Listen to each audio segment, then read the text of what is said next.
interviews with my Cartel Boat, man. Y'all seen him? I ain't seen this place. Holding around with all these bags and working on my endurance. Why everybody in the rush to crash, but nobody got insurance? I'm gonna tell you this story. You can put the camera out the window and shit the bridge so we ain't gotta stop because it's kind of dangerous to be out right there. So Perkins said he got his head cut off and cut his dick off, put his dick in his mouth when we was kids. You know what I'm saying? What? But that never disclosed what it was. I ain't finna. Right here, we coming up on this bridge right here. A lot of people don't even remember Perkins. That shit happened in 2006. I found it interesting that all of the key places Bo was showing us on this journey all centered around one thing: violence. Every single place that he was bringing me to had some sort of significant violent encounter. Man, this ain't Cali. My crippin' don't come from Cali. Not from Murderwood.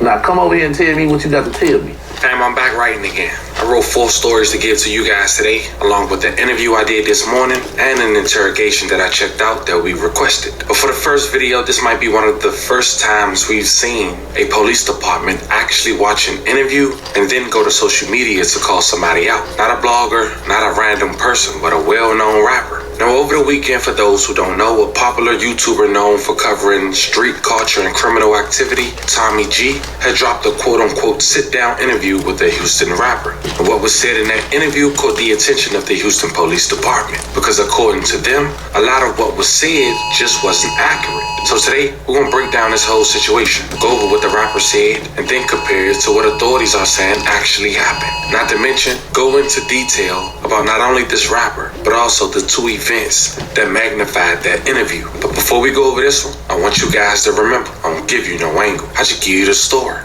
So with that being said, make sure you like, comment, and subscribe. We'll jump right to it. Family, it was just spring break for those who celebrate and go out of town. And usually we talk about Miami when we talking about spring break. But this year, due to Miami having curfews and Then they were talking about nigga in Houston. Everybody got STDs. STDs and shit. Y'all let me know in the comments. Am I lying? I'm hearing the wrong news. Cause if that's the case, y'all boys better be safe wherever the fuck you at watching this. Cause it was over 2.2 million people in Houston. So hey, you better be wrapping it up. Restrictions throughout the years, even though they was recently lifted. Plus people getting arrested left and right. In 2026, the energy shifted and the new destination was Houston, Texas. And let's just say things got real.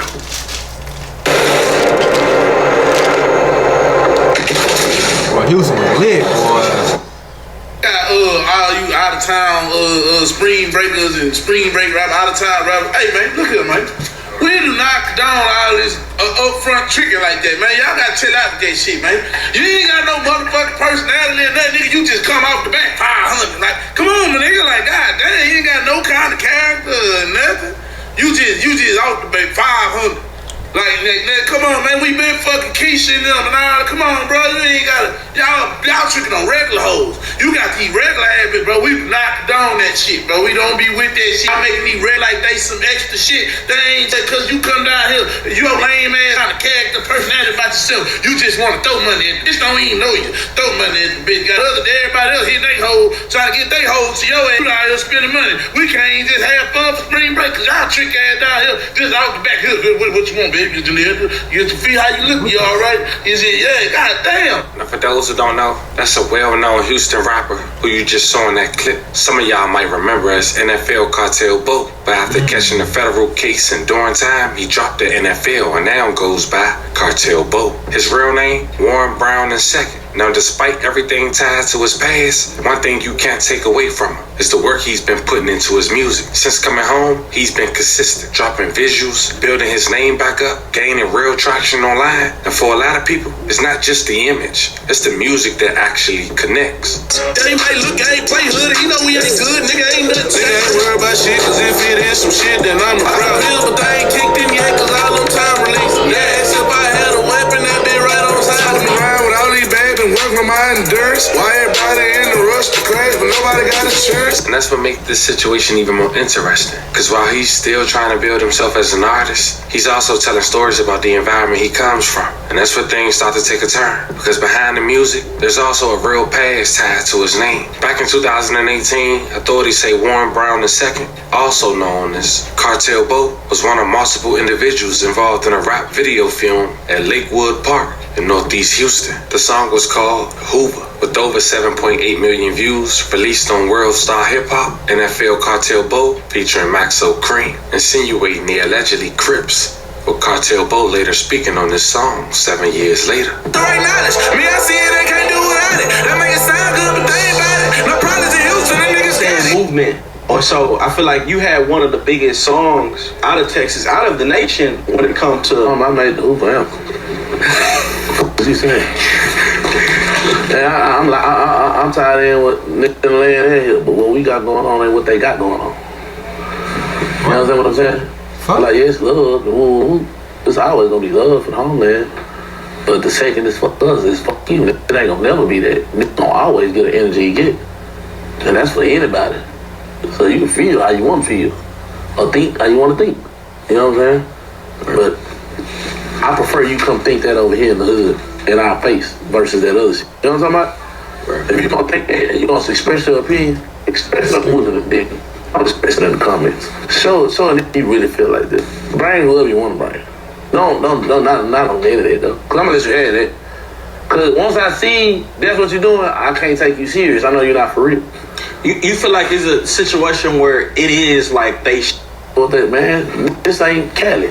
My crippin' don't come from Cali. Not from Murderwood. Now come over here and tell me what you got to tell me. And if it ain't respectful, it will be handled accordingly. You know what I'm saying? And leave it at that. I ain't got nothing to say negative about nobody, but I'll just, if it's gonna be some bullshit, at least stand in front of me with it. Now that anthem got him 5 years in a RICO in prison. Authorities say a group of documented gang members, all convicted felons, gathered at Lakewood Park in Northeast Houston to film that rap music video. But that wasn't just any music video. According to federal prosecutors, multiple individuals were seen openly holding firearms on a basketball court, despite being legally prohibited from having them. Police actually received a 911 call about the situation, and when officers pulled up, most of the group took off, but they left something behind. Authorities recovered 8 loaded firearms at the scene. And here's where it gets even more serious. Same music. Nobody ran with a gun? I ain't gonna fake it's bad also, but nigga, I at least took one firearm with me. They ain't gonna catch all of us. They ain't gonna catch all of us. Like, you hear me? Was later uploaded online, and investigators were able to identify the individuals in the video, match them to the firearms recovered, and build a federal case from it. Eventually, 11 people were charged in connection to this case. They was also convicted, including the lead rapper in that music video, Warren Brown II, also known, as we mentioned back then, as NFL Cartel Bo. Now, he later pleaded guilty, along with 7 other individuals involved. So when you hear him speak on his past, this is the part of the reality behind it. Now, beyond the streets, he also spoke on his upbringing, talked about alleged abuse from his stepfather, feeling neglected from his mom growing up, and growing up in an unstable environment. All those experiences played a major role in shaping who he is today. They with him for the first time, nigga, in the 2nd grade. So that nigga beat the shit out of me, nigga. She let Tony Davis beat the dogs out of me, nigga, in the 2nd grade, nigga. All the way up until like the 4th and 5th, nigga. Granny had to take me from that hoe, nigga. You know what I'm saying? Then when she got Why this nigga got a football chin strap ass nigga? Why this nigga got a football ass chin strap, bro? Like, what this nigga got going on? Cartel Bo, why you got this football ass chin strap, bro? Nigga, Toot to beat the shit out of me, nigga. Toot to walk down the highway, had me with black eyes and shit, nigga. I'm a baby, nigga. I'm a little boy, nigga. You know what I'm saying? I'm a little boy, nigga. 4th grade, 5th grade shit, nigga. You feel me? After that, Steven put his motherfucking hands on my every nigga she ever before she let put their motherfucking hands on me, bro. That bitch gave me away again to CPS custody, bro. That hoe hated me, nigga. I stayed with Granny, nigga. I ain't never stayed with that lady no more than 3 months, nigga. This nigga was 6 years old, gang. Tony tied me up with them orange stick extension cords. Tied my feet up, tied my hips up, tied my arms up, and beat the dog shit out with me with an extra orange stick, but it was blood everywhere, bro. I was 6 years old. I was 6 years old, nigga. My sister sat on the couch and cried. He made them watch. They cried, bro. They cried, bro. That nigga beat with blood everywhere, bro. His granny sheltered me, protected me, nigga. I ain't had no daddy in the picture. You know what my daddy told me? Look, I know I ain't shit, but at least I showed you everything what not to do. That nigga ain't never bought me a pair of shoes and shirt or nothing, nigga. Nigga, my mama shot at me with a 4-4 Magnum, nigga. Fuck is you talking about, nigga? That lady that sold all my shit. That lady tried to sell my sister the pill, nigga. You don't understand, nigga. That lady ain't told me I would never be shit, nigga. That lady gave me, I was living with church people, bro, at 13 and 14. I was living with people from the church, gang. People from the church, nigga. Cause I ain't had nowhere to go for 2-3 years, nigga, as a kid, nigga. I literally was a kid, house to house, pillar to post, nigga. That hoe went hit a robbery with some niggas on the pharmacy, then folded on a nigga, got 10 years probation. Nigga, the first time I got to some real street heat, well, nigga had to buck that motherfucker, nigga, with some niggas with some shit she had going on, nigga. On the ag rob, nigga. This motherfucker just pulled a knife on my sister. Goddamn 2-3 months ago, they called me, begging me to bond out. And my sister pregnant. 8 months pregnant, just had the baby. You understand what I'm saying? Yeah. At the time. So it's like, bro, y'all be having these motherfuckers that supporting, that's winning, and y'all don't really, man, love your mom and love your daddy, man. Cause some motherfuckers out here got situated where they hate their ears. Like they for real, bro. Motherfucker been used, abused, and too, and motherfucker become something in life, and they, for real, gang. Like, appreciate your people, gang. I ain't never had no relationship with my mama or my daddy, nigga. I ain't never been able to pick up the phone and call them in a time of need, nigga. She caught another ag robbery, bro. Another one, nigga. I caught a case. I caught some real shit. You know what happened, gang? She sold my Candy Blue Slab. She sold my Great PA on 6 Supers. She blew all the money on pills in the game room, nigga, and came back to the jail with a Bible, nigga, trying to talk to me in visitation, not telling me she done sold my motherfucking shit, nigga. Shit, I done risked my life for, nigga. For real, shit, I done slung iron about. You niggas with good ass parents and shit, you ungrateful, and I hate you bitch ass niggas, gang. So now you got an idea on who Cartel Bo is and his upbringing. As you heard in one of the interviews that we played, he refers to the neighborhood Lakewood, where he's from in Houston, as Murderwood. But here's the thing, that nickname, according to Houston Police Department, isn't an official destination. It's more of a street perspective, how some people from the area may describe it based on what they've seen or experienced. Self isn't formally recognized under that name by law enforcement. So again, we got two narratives, the streets and the official report. Over the weekend, Tommy G had released Murderwood inside Houston's deadliest hood and managed to reach 1 million+ views in 24 hours. I'm saying, everybody on the way. What does your chain say? Oh, hit for a bag. Hit for a bag? Yeah. That's my label. That's why I started, you know what I'm saying? Get you going, you feel me? You know, NFL, it's still NFL, but shit, they had put like a federal gang shit on it. So anything we do, it could be a RICO instantly. How'd you come up with the name NFL game? I didn't come up with it. My partner Ray did. That's my Ray. He started NFL, nigga from Lakewood. You almost made it to the NFL? Oh, no. Did you almost make it to the NFL? No. You have the body for it. Yeah, I should have. You know what I'm saying? But unfortunately, I ain't have the area for it. You understand what I'm saying? This a little dip. I grew up in the high right there. On high, my grandma high. This the cornerstone of the hood, boy. Like, nigga, this one, I sent you that news and my brother got this shit cracked 2 weeks ago. Right around the corner on the way down here, that freeway you exited, that's where that body was hanging with the body on fire. A man's body was found hanging underneath the East Loop by a rope from the underside of this 610 freeway, all while on fire. Sadly, he did not survive. Next, Bo takes us nearby to the highway where recently a brutal and mysterious murder was carried out. To me, the killing is reminiscent of something that you'd see in Mexico done by a cartel in revenge. Let's head to the scene of the crime. A few weeks ago, I don't know, they had the body hanging out the freeway with the head sitting on fire. They had to go over there and cut it down from the top side. You think this was the news later, I don't want to speak on it. You know what I'm saying? Not from personal experience, but like from what people said from the store. This is my hood. I don't speak on what's here in my hood, man. This shit real. That's a pretty serious way to kill someone. Yeah.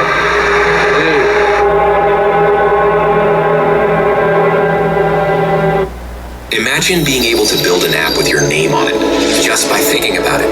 Meet Base 44.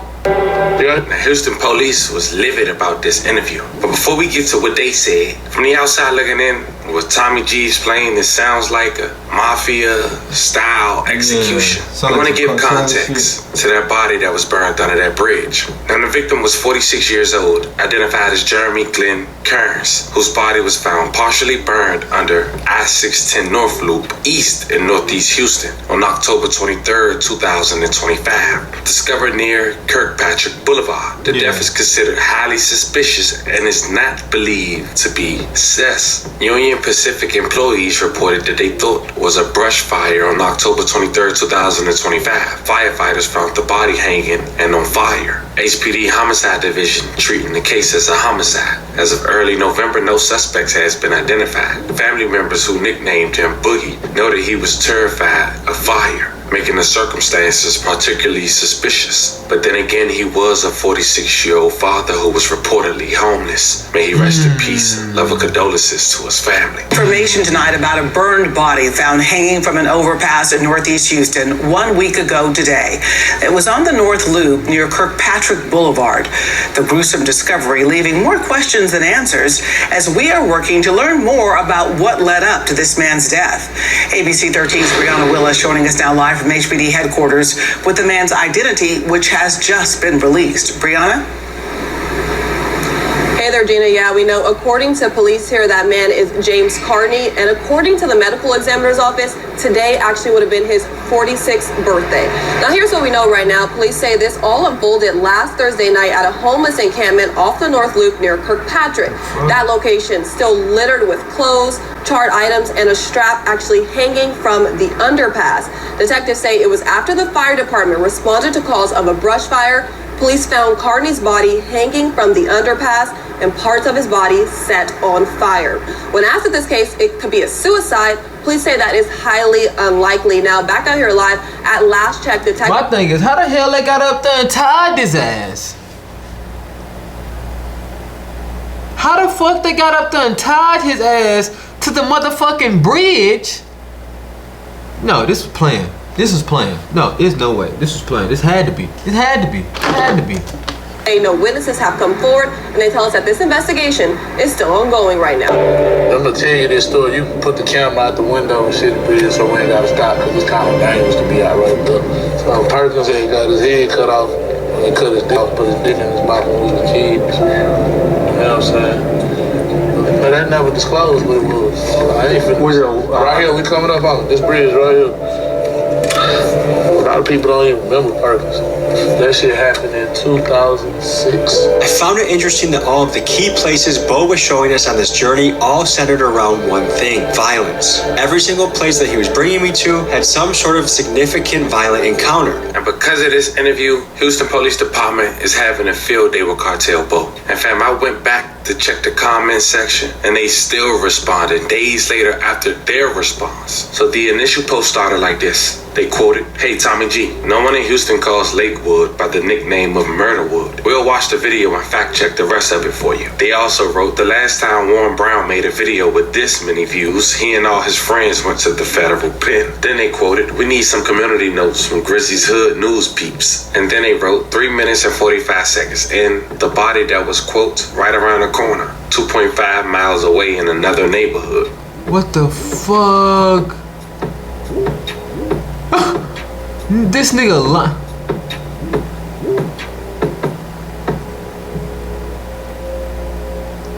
Fam, the length the Houston Police Department is going to show and prove they right should be noted. But they didn't stop there. They also wrote 5 minutes and 5 seconds in, "How long have you lived here?" Quote, "My whole life." Go find an arrest record with the Lakewood address in the last decade. We'll wait. Exhibit A. He's from the suburbs, Your Honor. They reposted a recent arrest with him and his baby mother at their home. They didn't stop there. They called the whole video cap. And they even asked AI.